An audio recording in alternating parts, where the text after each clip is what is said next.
Hello friends, welcome back to my channel.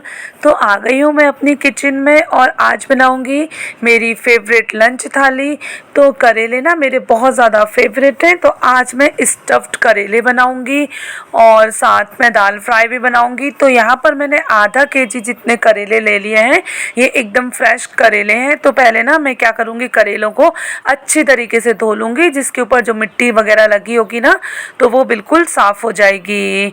करेले धो लिए हैं। अब करेले के आगे और पीछे का पार्ट कट करके मैंने चाकू की हेल्प से इस तरीके से खुरच खुरच के करेले को जो है छील लिया है।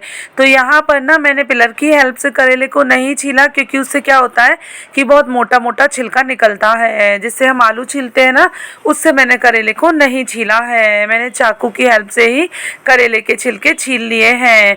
तो यहाँ पर इसी तरीके से मैं सभी करेले को छील लूँगी और जो करेले के छिलके हैं ना उनको मैं फेंकूंगी नहीं, सब्जी में मैं आगे यूज़ करूंगी इन छिलकों को। तो अब करेले को इस तरीके से बीच में से कट कर लूँगी और जो बीज है ना वो बाहर निकाल लूँगी। तो या तो आप चाकू की हेल्प से निकाल लीजिए या फिर चम्मच की हेल्प से निकाल लीजिए, वरना आप मेरी तरह इस तरीके से अपने हाथों की हेल्प से भी बीज बाहर निकाल सकते हैं। तो इस तरीके से मैंने हाथों की हेल्प से सभी बीज को बाहर निकाल लिया है। तो यहाँ पर ना जो मतलब कड़क बीज हैं उन बीज को मैं अलग कर दूँगी, या फिर जो रेड हो जाते हैं ना बीज, वो वाले बीज अलग कर दूंगी। तो सभी बीज निकाल लिए। सॉफ्ट बीज को मैं यूज़ करूंगी, कड़क और जो लाल हो गए हैं उन बीज को मैं अलग हटा दूंगी। तो ये देखिए सभी करेले जो हैं अच्छे से तैयार हो गए हैं, सभी के बीज निकाल लिए हैं। तो ये छिलके और बीज आगे रेसिपी में यूज़ करूंगी, और ये जो थोड़े रेड हो गए थे और कड़क बीज हैं इनको मैंने साइड में कर दिया है, इनको मैं फेंक दूंगी, ये किसी काम के नहीं है। अब यहाँ पर अगली तैयारी करती हूँ। एक बड़े से कटोरे में मैंने मतलब यहाँ पर पानी गरम कर लिया था, उसके ऊपर एक छन्नी रख दी और ये जो करेले हैं ना इसमें रख दिए। तो यहाँ पर मैं करेले को स्टीम करके बनाऊंगी, और आपके पास में स्टीमर है तो आप उसमें भी करेले को स्टीम कर सकते हैं। तो यहाँ पर ना जब करेले को इस तरीके से बनाते हैं स्टीम करके, तो फ्रेंड्स बिल्कुल भी करेले कड़वे नहीं रहते, मतलब कि 1% भी करेला जो है ना कड़वा नहीं रहेगा।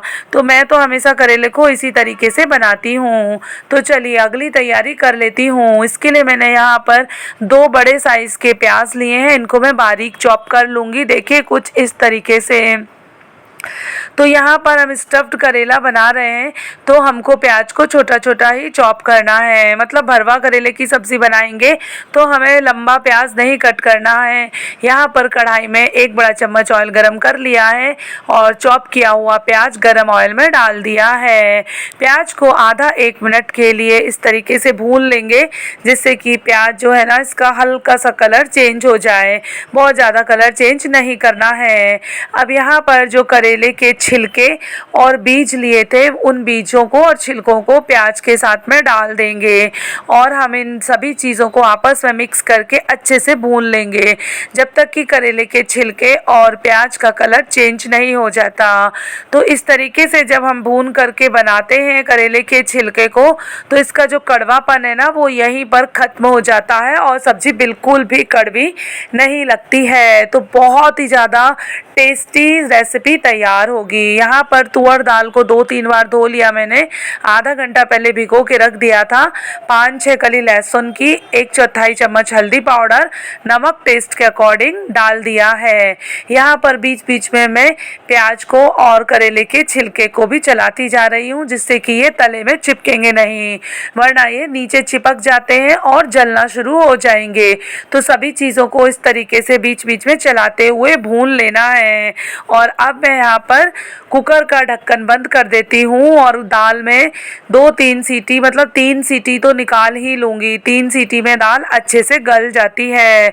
तो दाल को भी चढ़ा दिया है मैंने और करेले के छिलके अच्छे से भुनने लगे हैं। यहाँ पर प्याज की काफ़ी अच्छी खुशबू मेरी किचन में भर गई है। तो मैं इसी तरीके से करेले की सब्ज़ी बनाती हूँ हमेशा। मेरी सब्ज़ी ना कभी भी कड़वी नहीं रहती है, मेरे करेले बिल्कुल भी कड़वे नहीं लगते हैं। तो इस तरीके से लगातार चलाते हुए मतलब बीच बीच में चलाते जाएंगे और इन प्याज को और करेले के छिलकों को भून लेंगे। अब मैंने यहाँ पर एक बड़ा चम्मच भर करके सौंफ डाल दी है और आधा चम्मच के करीब मैंने जीरा डाल दिया है और 1/4 चम्मच हींग डाल दी है। सभी चीज़ों को आपस में मिक्स कर लूँगी और अच्छी तरीके से मिक्स करके चलाते हुए इनको भून लेना है। तो यहाँ पर मैं लगातार चलाते हुए ही भून रही हूँ। गैस का फ्लेम जो है वो मीडियम टू हाई रखना है। तो इस तरीके से लगातार चलाते हुए भून लेंगे और बहुत ही बढ़िया मसाला जो है ना वो तैयार होगा। तो देखने से ही मालूम चल रहा होगा कि कितने अच्छे तरीके से ये सभी चीज़ें जो है यहाँ पर भुन रही हैं। और जो हमने सौंफ और ज़ीरा डाला है वो प्याज और करेले के छिलके के साथ में ही भुन जाएगा। तो हमारा ये जो प्याज वगैरह है ना ये लगभग भुन गई हैं, काफ़ी अच्छे से भुन गए हैं, बहुत ही बढ़िया खुशबू आ रही है। तो साइड में मैंने वहाँ पर तवे पर आपको दिख रहा होगा वहाँ पर वो मैंने बेसन भून लिया है। तो बेसन को ना मैं यहाँ पर ड्राई रोस्ट कर रही हूँ। तो ये देखिए मैं यहाँ पर तवे पर मैंने 2 बड़ा चम्मच बेसन ले लिया है, उसको मैं ड्राई रोस्ट कर लेती हूँ। तो यहाँ पर मैंने बेसन में घी या ऑयल कुछ भी नहीं डाला है, मीडियम फ्लेम पर भून लिया है बेसन को। यहाँ पर प्याज को चलाती जा रही हूँ बीच बीच में जिससे कि ये जलेगी नहीं। तो ये देखिए प्याज वगैरह अच्छे से भुन गई है, प्याज और करेले के छिलके। तो अब मसाले ऐड कर देती हूँ। 2 चम्मच धनिया पाउडर, 1/4 चम्मच हल्दी पाउडर, रेड चिली पाउडर आधा चम्मच, नमक टेस्ट के अकॉर्डिंग डाल दिया है, थोड़ा सा पानी डाल दिया है। सभी चीज़ों को आपस में मिक्स कर लूँगी। यहाँ पर मसाले को ज़्यादा भूनने की ज़रूरत नहीं है क्योंकि हमने पहले ही भून लिया था प्याज वगैरह को। 1 चम्मच भर करके आमचूर पाउडर और गरम मसाला पाउडर 1 छोटा चम्मच डाल दिया है, थोड़ा सा पानी डाल दिया है। सभी चीज़ों को मिक्स करके आधा मिनट के लिए भून लिया और जो ड्राई रोस्ट बेसन है ना वो भी मसाले में डाल दिया है और सभी चीज़ों को आपस में अच्छी तरीके से मिक्स कर लूँगी। तो जब बेसन डालेंगे यहाँ पर मसाले में तो आप देखेंगे कि मसाला हल्का सा ड्राई हो जाएगा और जो हमारी स्टफिंग है ना उसका टेस्ट बहुत ही ज़्यादा बढ़ जाएगा। स्टफिंग को बहुत ही अच्छी सी एक बाइंडिंग मिलेगी। तो यहाँ पर बहुत ही यमी मसाला जो है ना वो बन करके तैयार है। तो अभी बेसन के साथ में मैं इसको आधा 1 मिनट के लिए और भून लूँगी मसाले को, जिससे कि जो मसाले का टेस्ट है ना वो बेसन में भी इक्वल मिक्स हो जाए। तो सभी चीज़ों को मिक्स करके आधे से 1 मिनट के लिए लगातार चलाते हुए हाई फ्लेम पर भून लिया है। तो बहुत ही अच्छी खुशबू आ रही है, मतलब पूरी किचन में इतनी बढ़िया खुशबू बन गई है, भर गई है कि मतलब बहुत ही अच्छी। ये देखिए बहुत ही अच्छी स्टफिंग तैयार हो गई है। आपको पास से दिखा देती हूँ। स्टफिंग को निकाल कर साइड में रख दिया है ठंडा होने के लिए। अभी ये बहुत ज़्यादा गर्म है। तब तक मैं यहाँ पर करेले को चेक कर लेती हूँ। करेले काफ़ी अच्छे से स्टीम हो गए हैं। तो करेले को निकाल लेती हूँ और मैं यहाँ पर साइड में रख देती हूँ। तो थोड़ा सा करेला दबा कर देखती हूँ, करेले बहुत अच्छे से स्टीम हो गए हैं। ये देखिए थोड़ा सा मैं दबा करके आपको दिखा देती हूँ। तो करेले काफ़ी अच्छे से गल भी गए हैं। तो अब करेले को ठंडा होने के लिए साइड में रख देती हूँ। अब मैंने यहाँ पर एक फ्राइंग पैन लिया, उसमें 1 बड़ा चम्मच घी गरम करके 1/4 चम्मच हींग डाली है, 1 चम्मच भर करके ज़ीरा और राई डाल दी आधी चम्मच। चटकने के बाद में मैंने यहाँ पर 1 चॉप किया हुआ प्याज डाल दिया है और 2 हरी मिर्च और 3-4 लहसुन की कलियाँ बारीक चॉप करके डाल दी हैं। सभी चीज़ों को आपस में अच्छे से मिक्स करके भून लूँगी जब तक कि इनका कलर चेंज नहीं हो जाता। तो सभी चीज़ें काफ़ी अच्छे से भुन गई हैं, सभी चीज़ों का कलर चेंज हो गया है। अब एक बारीक कटा हुआ टमाटर डाल दिया है। अब टमाटर को भी सभी चीज़ों के साथ में मिक्स कर लेती हूँ और अच्छे से भून लूँगी आधे से 1 मिनट के लिए, जब तक कि टमाटर अच्छे से गल ना जाए या इसका कलर चेंज ना हो जाए। तब तक मैंने दाल को एक सर्विंग बोल में निकाल लिया है। वाह, दाल का कलर तो बहुत ही अच्छा आया है, एकदम परफेक्ट दाल रेडी है। तड़का हमारा जो है ना बिल्कुल तैयार है। टमाटर अच्छे से भुन गया है, मतलब कि टमाटर जो है ना वो अच्छे से गल गया है। ये देखिए सभी चीज़ों का कलर जो है ना चेंज हो गया, सभी चीज़ें काफ़ी अच्छे से भुन गई हैं। रेड चिली पाउडर डाल दिया आधी चम्मच, आप आपके टेस्ट के अकॉर्डिंग ज़्यादा भी डाल सकते हैं। ज़्यादा तीखा अच्छा लगता है आपको तो थोड़ी सी ज़्यादा मिर्च डाल सकते हैं। सभी चीज़ों को मिक्स कर लिया, गैस को ऑफ कर दिया और तड़का बिल्कुल रेडी है। दाल में डाल दिया है तड़के को, थोड़ी सी दाल लेकर तड़का पैन में डाल देती हूँ और इस तरीके से घुमा दूंगी और ना इस दाल को वापस से डाल दूंगी। तो बहुत ही बढ़िया दाल फ्राई जो है बन करके तैयार है। बिल्कुल रेस्टोरेंट स्टाइल दाल फ्राई बनी थी, तो बहुत ही यमी तुअर दाल बन करके तैयार है।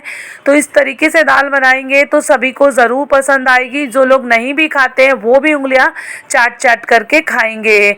तो अब यहाँ पर हरे धनिया से गार्निश कर देती हूँ। तो बहुत ही यमी बिल्कुल रेस्टोरेंट स्टाइल दाल फ्राई बन करके तैयार है। तो मैं आपको दिखा देती हूँ, ये देखिए बिल्कुल परफेक्ट बन करके तैयार हुई है। ना तो ये बहुत ज़्यादा घुल गई है, मतलब एकदम घुली भी नहीं है, और ना ही बहुत ज़्यादा गाढ़ी है और ना ही बहुत ज़्यादा पतली है, ना ही इसके दाने एकदम खड़े खड़े हैं। बिल्कुल परफेक्ट दाल फ्राई बन करके तैयार है। तो भाई मेरे तो मुंह में आ गया है पानी, फटाफट से खाने का मन करने लगा। तो इस तरह की दाल देख करके आपके भी मुंह में पानी आ गया होगा। तो चलिए दाल को रख देते हैं साइड में ठंडा होने के लिए, तब तक हम दूसरी तैयारी करते हैं। तो मैंने ना यहाँ पर करेले ठंडे हो गए हैं, मसाला ठंडा हो गया, तो करेलों में मसाले को भर दिया है, मतलब जो स्टफिंग है उसको अच्छी तरीके से दबा दबा करके भर देंगे। तो मतलब बहुत ज़्यादा नहीं, इतना नहीं भरना है कि करेला बिल्कुल फट ही जाए, बट हाँ अच्छे से बहुत अच्छे से जो स्टफिंग आ जाए उतनी स्टफिंग हमें भर देनी है। 2 चम्मच स्टफिंग बच गई है, तो इसको आगे सब्जी में मैं यूज़ कर लूँगी। तो बढ़िया सी स्टफिंग भर गई है। अब जिस कढ़ाई में मसाला बनाया था उसी कढ़ाई में 1 चम्मच ऑयल डाल दिया है। ऑयल गर्म होने के बाद में सभी करेलों को मैंने कढ़ाई में रख दिया है।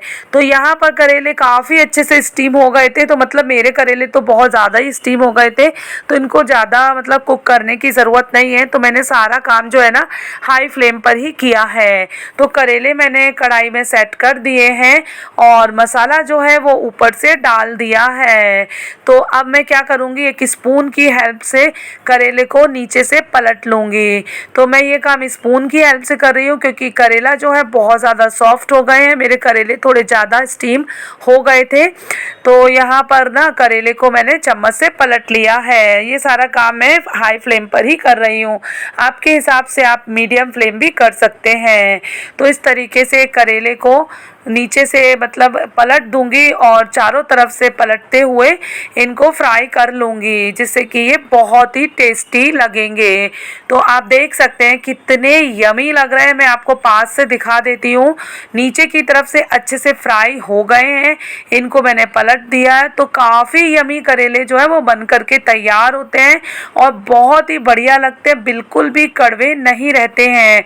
तो ये देखिए मैं आपको पास से दिखाती हूँ, एकदम बढ़िया करेले जो है वो बन करके तैयार है। बहुत ही अच्छी करेले की खुशबू आ रही है। तो कलछी की हेल्प से इस तरीके से मैंने सभी करेलों को आपस में मिक्स कर दिया है और मतलब चला दिया है और इनको इस तरीके से अलटते पलटते हुए भून लिया है।